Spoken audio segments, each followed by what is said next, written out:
JNTH 21 BTech R22లో triple E వాళ్లకు power systems 1 అన్న subject ఉంది. చాలా ఈజీగా ఉంటుందండి థియరీ పరంగా, కాదంటలేదు.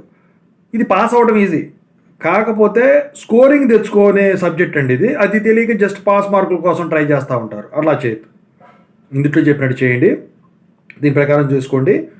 మీకు పర్సంటేజ్ 60 దాకా వచ్చి ఆగిపోయే వాళ్ళు ఎవరైతే ఉంటారో కష్టమైన సబ్జెక్టుల్లో వాళ్ళకి 60% రావడానికి ఈ సబ్జెక్ట్ ఉపయోగపడుతుంది. సో ముందుగా అయితే ఇంతవరకు ఈ ఛానల్ సబ్స్క్రైబ్ చేసుకున్న వాళ్ళు సబ్స్క్రైబ్ చేసుకుని వీడియో లైక్ చేసి షేర్ చేయండి. ప్లేలిస్ట్ చూసుకోండి. Telugu engineering education Telegram YouTube channel subscribe చేసుకోండి. ఇక మీకు ఆ డౌట్స్ ఉంటే కాల్ మీ ఫోర్ ద్వారా కాల్ చేయండి. ఈ జేఎన్టీ యూనివర్సిటీ అప్డేట్స్ ఛానల్ కూడా సబ్స్క్రైబ్ చేసుకోండి. ఈ టాపిక్లో వెళితే యూనిట్ 1 చూసుకుంటే జనరేషన్ ఆఫ్ ఎలక్ట్రికల్ పవర్లో conventional sources, non conventional sources అని చాలా ఈజీగా ఇచ్చారు. క్వాలిటేటివ్ ట్రీట్మెంట్, ఎలిమెంటరీ ట్రీట్మెంటే ఇచ్చాడు మీకు. ఇందుట్లో మీకు నాకు తెలిసి hydro station power plant, nuclear power plant మీద కానీ స్టీమ్ పవర్ ప్లాంట్ మీద కానీ ఇచ్చేదానికి ఛాన్స్ ఉంటుంది. ఎప్పుడో ఒక్కసారి మిస్లేనియస్ కేసులో గ్యాస్ టర్బైన్ ప్లాంట్ ఇస్తాడు. అయితే ఏ ప్లాంట్ ఇచ్చినా కూడా మీరు మెయిన్ ఏమేంటి, ఎలక్ట్రికల్ ఎనర్జీని జనరేట్ చేయడం. అయితే ఈ డయాగ్రామ్ వాడు కరెక్ట్గా గీయాలి, వాడు పార్ట్స్ ఇండికేట్ చేయాలి, పెన్సిల్తో గీయాలి డయాగ్రాము. ఇక వచ్చేసరికి ఆ పార్ట్ని నీట్గా ఎక్స్ప్లెయిన్ చేసుకోవాలి, పారాగ్రాఫ్స్ వైజ్గా కూడా, సైడ్ హెడింగ్స్ కూడా పెట్టి. అలా చేసుకుంటే మీకు ఎక్కువ పాయింట్లు పట్టడానికి ఛాన్స్ ఉంటుంది. ఇక నాన్ కన్వెన్షనల్ సోర్సెస్ ఏదైతే ఉందో అందులో విండ్ ఎనర్జీ కానీ, సోలార్ ఎనర్జీ కానీ, లేకపోతే టైడల్ ఎనర్జీ కానీ ఇస్తాడు, లేకపోతే ఎనర్జీ కన్వర్జేషన్ మీద ఖచ్చితంగా ఇస్తాడు. ఇందుట్లో షార్ట్ క్వశ్చన్స్ కూడా ఉంటాయి కాబట్టి ఇందుట్లో ఏంటంటే మీకు సజ్జి ట్యాంక్ అంటే ఏంటి, లేకపోతే ఇలాంటివి ఉంటాయి కదా, చిమ్నీ అంటే ఏంటి, ఇలాంటి వాటి మీద ఎక్కువ ఫోకస్ చేయండి. ఇక యూనిట్ 2 చూసుకుంటే economics of power generation. So unit 1లో ప్రాబ్లం కనిపిస్తే సోలార్ మీద కానీ, విండ్ టర్బైన్ మీద కానీ, హైడ్రో ప్లాంట్ మీద కానీ ఇస్తాడండి. ఇక యూనిట్ 2లో వచ్చేసరికి ఎకనామిక్స్ ఆఫ్ పవర్ జనరేషన్లో ఇందులో ఖచ్చితంగా ప్రాబ్లం ఉంటుందండి. షార్ట్ క్వశ్చన్స్లో వచ్చేసరికి అంటే కనెక్టెడ్ లోడ్ అంటే ఏంటి, మ్యాక్సిమం డిమాండ్ అంటే ఏంటి, డిమాండ్ ఫ్యాక్టర్ అంటే ఏంటి, లోడ్ ఫ్యాక్టర్ అంటే ఏంటి, డైవర్సిటీ ఫ్యాక్టర్ అంటే ఏంటి, లేకపోతే లోడ్ డ్యూరేషన్ కర్వ్ గీమని చెప్పేసి అడుగుతాడండి. ఓకేనా. సో ఇక ఎస్ఏ క్వశ్చన్స్ పరంగా చూస్తే వీటన్నిటిని ఏబిసిడీల కింద ఇచ్చేదానికి ఛాన్స్ ఉంటుందండి. ఇక ఇందుట్లో ప్రాబ్లమ్స్ కూడా ఇస్తాడండి. ఆ లోడ్ డ్యూరేషన్ కర్వ్ మీద ప్రాబ్లం ఇస్తాడు. ఇక cost of electrical energy, fixed cost, running cost మీద ప్రాబ్లం ఖచ్చితంగా ఉంటుందండి. Tariffs on charge to customer. So explain చేయమంటేనే ఎస్ఏ క్వశ్చన్లో ఎనర్జీ ఫిక్స్డ్ కాస్టు, ఎలక్ట్రికల్ ఎనర్జీలో ఫిక్స్డ్ కాస్ట్, రన్నింగ్ కాస్ట్ మీద ఎక్స్ప్లెయిన్ చేయమని అడుగుతాడు. ఇక యూనిట్ 3 వచ్చేసరికి ఏంట్రా బాబు అంటే ఓవర్ హెడ్ ట్రాన్స్మిషన్ లైన్స్. అయితే overhead transmission lines, overhead line insulators 2 ఉన్నాయి.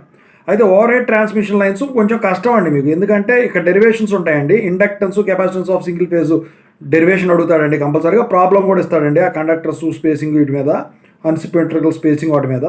బండిల్డ్ కండక్టర్ అంటే ఏంటి, ట్రాన్స్పోజిషన్ అంటే ఏంటి, అదే కండక్టర్ ట్రాన్స్పోజిషన్ అంటే ఏంటి, ఇవన్నీ కూడా షార్ట్ క్వశ్చన్స్ అడుగుతాడు. స్క్రీన్ ప్రాక్సిమిటీ ఎఫెక్ట్ కూడా షార్ట్ క్వశ్చన్ కానీ ఎస్ఐ క్వశ్చన్ కింద ఇస్తారు. ఇక SI question effect of earth on capacitance ఇస్తాడు. ప్రాబ్లమ్స్ ఇస్తే ఈ సిమెట్రికల్, అన్సిమెట్రికల్ స్పేసింగ్ మీద ఎక్కువ శాతం అన్సిమెట్రికల్ స్పేసింగ్ మీద ఇస్తారు. కష్టంగా ఉంటాయి, ఈజీగా ఉంటే సిమెట్రికల్ స్పేసింగ్ మీద ఇస్తారండి. ఓకేనా. ఇక ఓవర్ హెడ్ ఇన్సులేటర్స్లో వచ్చేసరికి షార్ట్ క్వశ్చన్స్లో give some examples of insulators అని చెప్పిస్తాడండి. ఇక ఎస్ఐ క్వశ్చన్స్ పరంగా చూస్తే ప్రాబ్లమ్స్ ఇస్తాడండి. ఇక్కడ ఏంటంటే స్ట్రింగ్ ఇన్సులేటర్, సస్పెన్షన్ ఇన్సులేటర్ వీటి మీద ఉన్నాయి కదా, సో వాటి మీద ప్రాబ్లం ఇస్తాడు. సాగ్ అండ్ టెన్షన్ క్యాలిక్యులేషన్ మీద ప్రాబ్లం ఇస్తాడండి. ఇక methods of equalising the potential, so లేకపోతే టెస్టింగ్ ఆఫ్ ఇన్సులేటర్స్, ఇవి మిస్లేనియస్ పేపర్ కష్టంగా ఉన్నప్పుడు ఇస్తాడు. ఇక యూనిట్ 4 సబ్ స్టేషన్స్, డిస్ట్రిబ్యూషన్ కూడా ఇచ్చాడండి. ఇక్కడ పవర్ జనరేషను, ట్రాన్స్మిషన్, డిస్ట్రిబ్యూషన్ కూడా ఇచ్చాడు ఫస్ట్లో. అయితే సబ్స్టేషన్స్లో వచ్చేసరికి ఎయిర్ ఇన్సులేటెడ్ సబ్స్టేషన్స్లో వచ్చేసరికి ఇండోర్ అవుట్డోర్ సబ్స్టేషన్ మీద బొమ్మలు గీయమంటాడు. ఎన్ని డయాగ్రామ్స్, ఎన్ని నీట్గా గీయాలండి, లేఅవుట్స్ వాటి మీద ఖచ్చితంగా ఇస్తాడండి. Bus bar arrangement in substation మీద కానీ, లేకపోతే సెక్షనలైజ్డ్ సింగిల్ బస్ బార్ మీద కానీ, లేకపోతే ట్రాన్స్ఫర్ బస్ బార్ మీద కానీ ఏబిసి కింద ఇచ్చి ఎస్ఏ క్వశ్చన్ అడుగుతాడండి. ఓకేనా. డయాగ్రామ్స్ గీమని చెప్పేసి. ఇక అందులో గ్యాస్ ఇన్సులేటెడ్ సబ్స్టేషన్స్లో అడ్వాంటేజెస్ ఖచ్చితంగా ఇస్తారండి జిఎస్ మీద. సో వాళ్ళ short question what are the different, give some examples of gas insulated substations, లేదా టైప్స్ ఆఫ్ గ్యాస్ ఇన్సులేషన్స్ మీద, సబ్స్టేషన్స్ మీద అడుగుతాడు.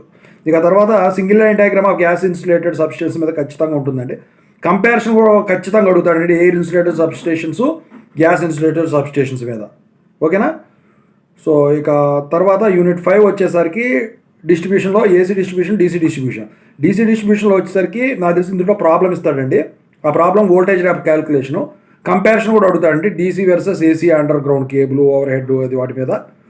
సో రేడియల్ ఫీడర్ మీద కానీ ఈ వోల్టేజ్ డ్రాప్ క్యాలిక్యులేషన్ మీద కానీ ఖచ్చితంగా ప్రాబ్లం ఉంటుంది. రింగ్ మెయిన్ డిస్ట్రిబ్యూటర్ అంటే ఏంటని షార్ట్ క్వశ్చన్ అడుగుతాడండి. ఈ ఏసీ డిస్ట్రిబ్యూషన్లో వచ్చేసరికి ఇది కూడా ఏంటంటే what are the different wires of system in three phase అని చెప్పేసి అడుగుతారండి. ఇక వోల్టేజ్ డ్రాప్ క్యాలిక్యులేషన్స్ కనుక్కోమని చెప్పేసి ఇస్తాడండి, ఫీడర్స్ ఇచ్చేసి అవన్నీ. పవర్ ఫ్యాక్టర్ కనుక్కోమంటాడు, sending end voltage, receiving end voltage ఇవన్నీ కూడా కనుక్కోమని చెప్పేసి అడుగుతాడు. వాటికి ఫీడర్స్ ఇవన్నీ కూడా చాలా జాగ్రత్తగా బొమ్మలు గీసి చూపించాల్సి ఉంటుంది ఓవరాల్గా చూసుకుంటే.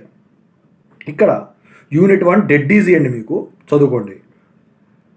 ఇక యూనిట్ 2 కూడా గుర్తుంచుకోవడానికి చాలా ఈజీగా ఉంటుంది, ప్రాబ్లమేటిక్ అని ఏదన్నా. 1, 2 యూనిట్ 3కి వెళ్ళొద్దు, యూనిట్ 4కి పోండి, చాలా ఈజీగా ఉంటుంది. 1, 2, 4. ఇక ఆ తర్వాత యూనిట్ 5కి వెళ్ళండి, ఈజీగా ఉంటుంది ఫీడర్స్. లాస్ట్లో ఓవర్ హెడ్ లైన్స్ యూనిట్ 3 చదవండి. 1, 2, 4, 5, 3 ఈ పరంగా చదువుకుంటే మీకు మంచి ఈజీగా స్కోరింగ్ కూడా వస్తుందండి. ఏది కూడా వదిలి పెట్టొద్దు. ఇక్కడ ఎందుకు చెప్తున్నానంటే అండి, వీళ్ళు జస్ట్ పాస్ మార్కుల కోసమే చూస్తున్నారు. స్కోరింగ్ వచ్చే సబ్జెక్టులు మీరు పాస్ మార్కుల కోసం చూసుకుంటే ఎలా? సో ఇది వచ్చేసరికి ఏంటంటే ఇక్కడ థియరీ వస్తుంది, ప్రాబ్లమేటిక్ కూడా వస్తున్నాయి. అయితే ఇక్కడ మీరు ఎక్కువ శాతం కష్టపడాల్సింది ఓవర్ హెడ్ లైన్స్ కొంచెం కష్టంగా ఉంటుంది.